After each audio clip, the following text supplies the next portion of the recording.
So the Washington Commanders continue their meeting spree as we're springing closer and closer to the 2025 NFL Draft. The Washington Commanders have a plethora of options throughout this draft class to attack, whether it's receiver, edge rusher, cornerback, or what may have you.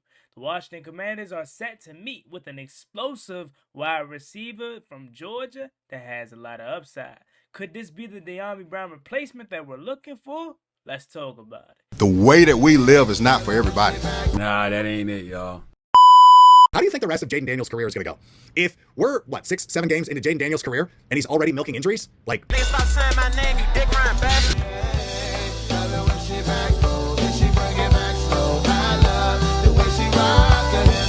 love the way she move it, shake it on me. When she cry for him, and shawty is the winner. You can tell that shawty's low again now, she's confident.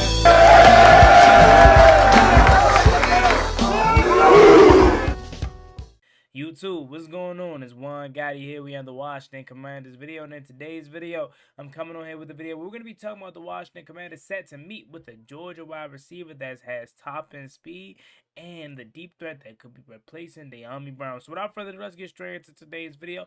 Before we do, make sure you guys go down below, leave a like on this video, subscribe to the channel if you are new, turn on post notifications so you get notified when I upload new videos like this to the channel. On the road to 10,000 subscribers, so we greatly appreciate it if you haven't reached that goal as soon as possible. Thank you so much. Let's get straight to it. So the Washington Commanders are meeting with a million different players and a million different schools, okay, but it's a pattern that we're starting to see, that we're realizing the groups and the players and the positions that Washington is going to attack, or at least have an idea of who they want to attack. So we talked about cornerback with Arian Smith from Kentucky. We had interest in him. We talked about us spending a 30 visit on Olu Afemi, edge rusher from UCLA.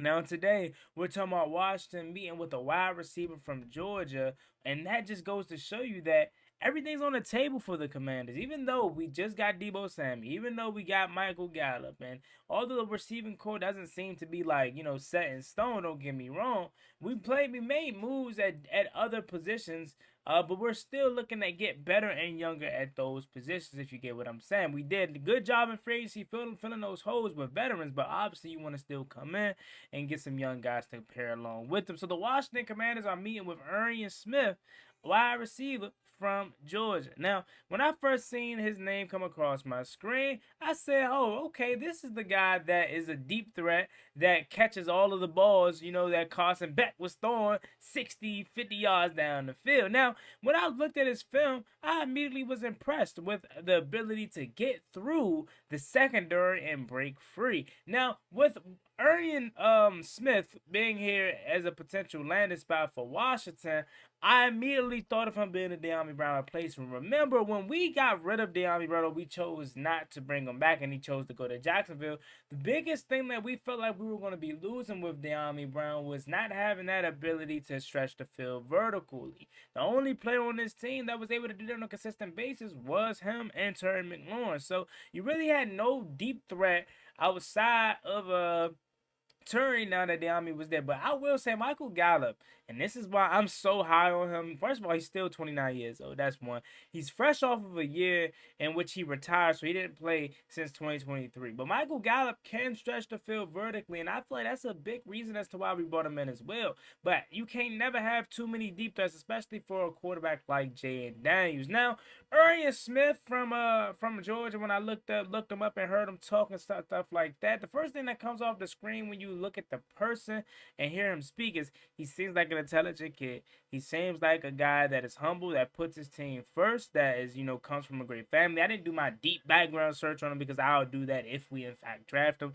But it seems like he has a good head on his shoulders and he's willing to do anything to be successful. He said one thing that I want to show these coaches was my ability to block down the field, my ability to run 5-10 yard routes and stuff like that. Everyone knows about my speed. Everybody knows how athletically gifted I am as a receiver, but I wanted to show him the little things, the dirty work things that may go underseen or overlooked, I should say, because you're so fascinated with my speed, which we have all right to be, because the guy ran a 4.36 at the combine, and that is the perfect deep threat that we need alongside of Terry McLaurin and the rest of the crew. Now, although this is a good potential move, there is some negatives about Arian Smith, which one big negative being that he has concentration drops. Now, I will say this. When it comes to drops, they happen. It's a part of the game. It's football. But of course, you want to try to limit those as much as possible. And I do think if you draft him and take a risk on him, you have to know that this could be a possibility that may hold him back in his rookie year.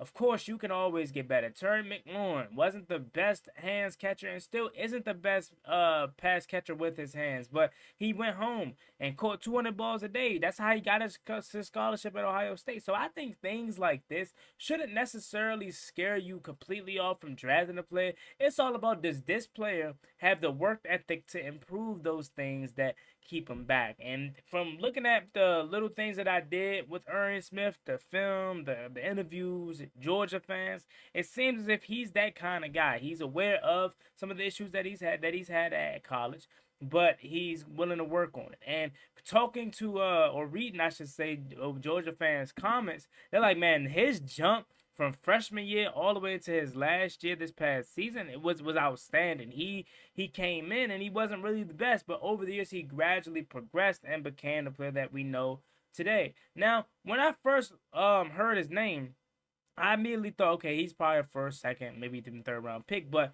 the first Lincoln, you never know how the board is gonna fall. Some guys could be ranked to go in the 4th round, end up going in the 2nd round. Some guys could be ranked to go in the 2nd round, end up falling to the 3rd round. You know, so looking at what it said was he's a projected 4th, 5th round pick, and looking at our draft picks, we know we don't have that many right now. But if this guy is there around the 4th round, stuff like that, man, you gotta take a chance on him. I don't care what the drops are. Those are things that you can work on. You know what I'm saying? It ain't like he got character issues. It ain't like he just got, bad traits. Nah, bro, he got drops. It happens. Get better. You know what I'm saying? And that's gonna come over time. You know what I'm saying? And even if he doesn't, you spent the 4th round pick on him. Potentially, this is where he projected again. That doesn't mean he's gonna go there, but around that time frame, that's where you take them kind of chances on players like that. 1st round, 2nd round, of course, those are players you want to hit on and you want to have come in and, contribute early. If they don't contribute, in full, that's cool, but you want to have them kind of contribute early in some capacity. But 4th round, 5th round picks, those are guys that you would love to help out, but it's not a need or it's not as expected. And if you take a chance on Arian in the 4th round, man, that could be an absolute game changer in the future. Not only is he good deep ball threat, for his size, he's only 185, so he'd be 6 foot. But Terry McLaurin's 6 foot, and he's a good blocker as well. So I always look at Terry McLaurin as the standard. Why not, right? But you look at him as the standard, and you get him a guy like Arian under his wing. He's in a room with Debo as well, that being Arian, and Michael Gallup. We got so many veteran guys that he can lean on, that being Arian Smith. It would probably bode well for a Washington Commander front office to draft a guy like this, or at least take a chance on him like this. But again, read through a lot of the comments from Georgia fans. They seem very impressed about what he can bring to an NFL team. Reading first comment, it says, as a UGA fan, I loved Arian and his team first mentality. I can understand his drop issues. He was never the main target up until this season, so I guess he wasn't used to being the legit number 1 guy, being the 3 and 4 guy his first 4 seasons. So of course they had Lad McConkey, and I'm thinking he probably caught some George Pickens as well, maybe. But Georgia, he was never really looked at as the main guy over there for the Bulldogs. But in this final year, once everybody went to the league and stuff like that, he was kind of looked at now as the go get it kind of guy for number 1 target. And no excuses, of course, you got to show up, but maybe again some moments were too big for him. But looking at his film, he had some really good plays. But also looking at his film, you can tell, yeah, he bobbled that one, or he caught that one with his body. He wasn't that flush or clean of a catch, and if he would have caught it cleanly, he probably would have stayed on his feet. So there is some of that on his tape, but again, not anything that you can't work on if you do take a chance on him. Continuing on though with the comment, it says, but he did come up big for us in a lot of games and made some huge hustle plays / catches when it was very much needed. He'll be a great impactful receiver or special teams player for whatever team drafts him. I'm sure do wish him the best in the NFL. So yeah, man, this guy seems very interesting and intriguing. And again, getting the word from Georgia fans that's pretty confident and comfortable in my likeness towards this player. Again, it's more so the value for me. Of course, I got to do a lot of more deep dive at homework, but the first quick glance after hearing that we're meeting with him and we're interested in talking to him, I had to jump on to see what he was about, because this is a potential guy that can be a commander. So what you guys know about Arian Williams? I know a lot of y'all are probably Georgia fans out there, and again, from the quick first look at him, he seems to be a speedster, a guy that needs a lot of work when it comes to